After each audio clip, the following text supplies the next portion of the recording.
बिस्मिल्लाहिर्रहमानिर्रहीम। अस्सलाम वालेकुम। क्या हाल है स्टूडेंट्स? उम्मीद करता हूँ कि आप खैर आफियत से होंगे।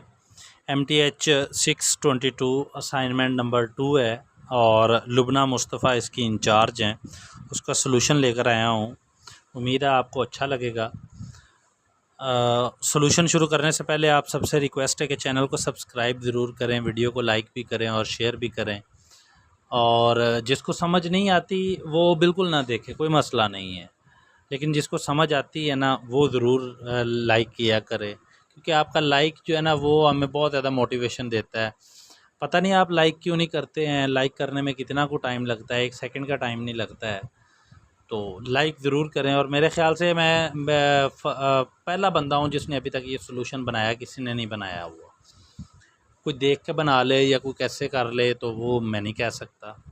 और अगर किसी को ये असाइनमेंट पेड फॉर्म में चाहिए, मतलब वर्ड फॉर्म में पेड असाइनमेंट चाहिए, यूनिक सॉल्यूशन होगा, उसके लिए व्हाट्सएप नंबर मैंने लिख दिया है, इसके ऊपर आप कांटेक्ट कर सकते हैं। डिस्क्रिप्शन में मेरे व्हाट्सएप ग्रुप का लिंक भी होगा, आप उसको भी ज्वाइन कर सकते हैं और एडमिन से डायरेक्ट रिक्वेस्ट कर सकते हैं कि जी हमें असाइनमेंट पेड बनवानी है। ओके, चलते हैं असाइनमेंट की तरफ। 2 क्वेश्चन है और इतनी टफ नहीं थी, बहुत इजी थी। पहला क्वेश्चन है, कहता है show that the force field given by F is equal to this value I J K. ठीक हो गया। वो कहता है इज नॉन कंजर्वेटिव।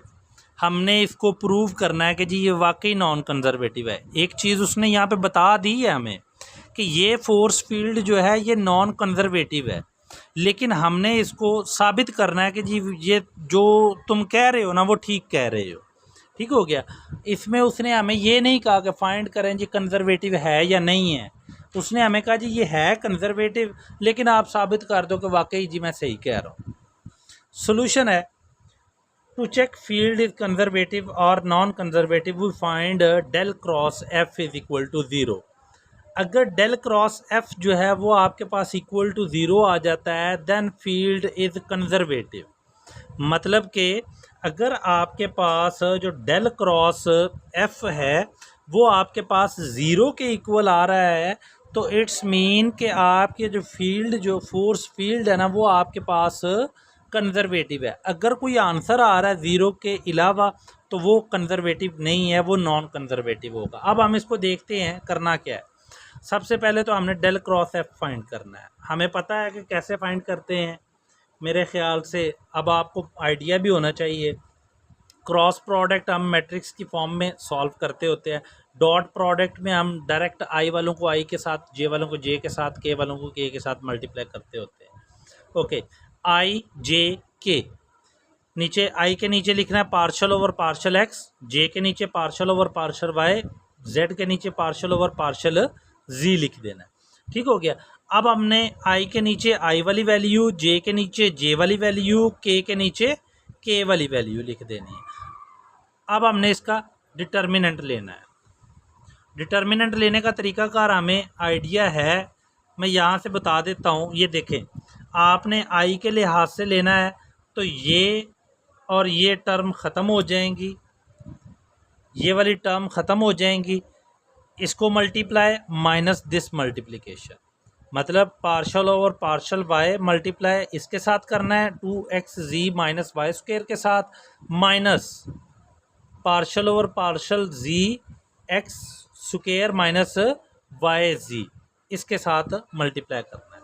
यहाँ पर यही काम कुछ किया हुआ है, तो ये आपके पास आई निकल आएगा। इसी तरह ही आपने जे को निकालना है, तो जे वाली सारी लाइन, रो और कॉलम ख़त्म हो जाएगा, तो पार्शल एक्स इंटू वैल्यू जो है 2xz minus Y square minus partial over partial z 2xy plus Z square, और ये आपके पास जे आ जाएगा। इसी तरह ही आपने के की वैल्यू फाइंड आउट कर लेनी।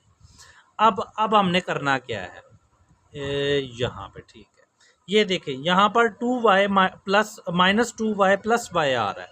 वो कैसे आ रहा है, ये आई का आंसर आ रहा है। अब ज़रा देखें, यहाँ पर आप with respect to y differentiate कर रहे हैं इस टर्म को, तो जो y के अलावा है वो तो ज़ीरो हो जाएगी ना, तो y वाली का आंसर माइनस 2y आ जाएगा। इधर आप z के लिए आज से कर रहे हैं तो जी के बगैर वाली टर्म जो है वो तो ज़ीरो हो गई, पीछे जो आपके पास बचेगी वो माइनस वाई जी बचेगा। और वाई जी को अगर आप जी के लिहाज से करते हो तो आपके पास माइनस और ये माइनस प्लस हो जाएगा, तो आपके पास प्लस जी सॉरी प्लस वाई आ जाएगा। इसी तरह ही जे की वैल्यू फाइंड आउट कर लेनी है, के की भी फाइंड आउट कर लेनी। करने के बाद आपके पास ये सोल्यूशन आ गया। ये minus two y plus y करेंगे तो आपके पास माइनस वाई आई आएगा। ये जो है टू जी प्लस का है और ये माइनस का, ये आपस में कैंसिल आउट हो जाएंगे, पीछे क्या बच जाएगा, ज़ीरो। इसी तरह ही ये प्लस जे की वैल्यू मतलब ज़ीरो हो गई ना। इसी तरह ही अब आगे आ जाते के की तरफ, तो ये माइनस का 2x है, ये प्लस का 2x है, तो ये भी आपस में कैंसिल आउट हो गए, पीछे क्या बचा, ज़ीरो बचा। तो आपके पास ओवरऑल क्या बन गया, माइनस वाई आई बन गया। ठीक है, अब ये जो माइनस वाई आई है ये नॉट इक्वल टू ज़ीरो है, ये कोई ना कोई वैल्यू तो है ना, ज़ीरो के इक्वल तो नहीं है, ठीक है ना। तो so del cross F not equal to zero, hence force field is non conservative. ठीक हो गया, ये पहला क्वेश्चन था। अगर किसी को सोल्यूशन चाहिए पेड और यूनिक तो ये मेरा व्हाट्सएप नंबर है, आप कर सकते हैं कांटेक्ट मुझसे। आगे चलते हैं, आगे हमारे पास क्वेश्चन नंबर 2। वो कहता है what is the magnitude of impulse developed by a mass 500 gram which change its velocity from 4i plus 2j minus 3k metre per second to minus 2i plus 4j plus 5k metre per second. Check करना है हमने, इसकी impulse find out करनी है और impulse की magnitude निकालनी है हमने। ठीक हो गया, हमारे पास गिवन डाटा क्या है, हमारे पास गिवन है मैस दिया हुआ है, जो उसने ग्राम में दिया उसको मैंने किलोग्राम में कर लिया। एक हमें उसने इनिशियल वेलोसिटी दी हुई है v1 और एक है फाइनल। ये लिख लें ना लिखें आपकी मर्जी है, फाइनल और इनिशियल वेलोसिटी का। ठीक हो गया, आपके पास v1 जो है वो ये है, v2 ये है। इम्पल्स होता है आपके पास final momentum minus initial momentum. ये p2 माइनस p1 जो है ना, ये आपके पास मोमेंटम का होता है। अब p1 और p2 का फॉर्मूला क्या आएगा, आपके पास आएगा m v1 p1 का और p2 का, ये m2 लिखा गया है, ये m2 नहीं है, p2 का है mv2। ठीक हो गया, अब इम्पल्स क्या है, फाइनल माइनस इनिशियल है, मतलब कि फाइनल ये है हमारे पास p2 हमारे पास फाइनल है जिसकी वैल्यू है mv2, और इनिशियल क्या है p1 मतलब mv1, वो लिख लिया। यहाँ से m कॉमन ले लिया, ले लें, नहीं लेना ना लें।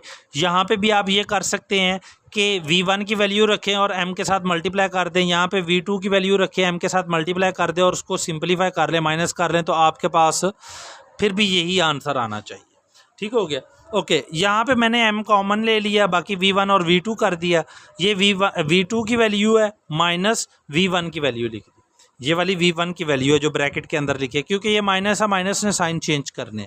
ब्रैकेट ओपन की, सिंपलीफाई किया तो आपके पास जो है वो इम्पल्स जो है आपके पास वो आया -6i plus 2j plus 8k।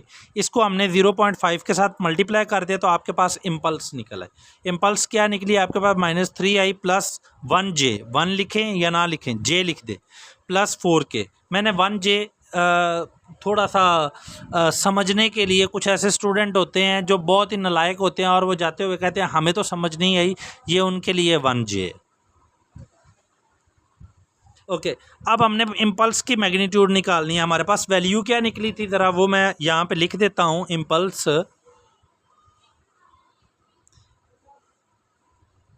Impulse is equal to आई थी -3i plus j plus 4k।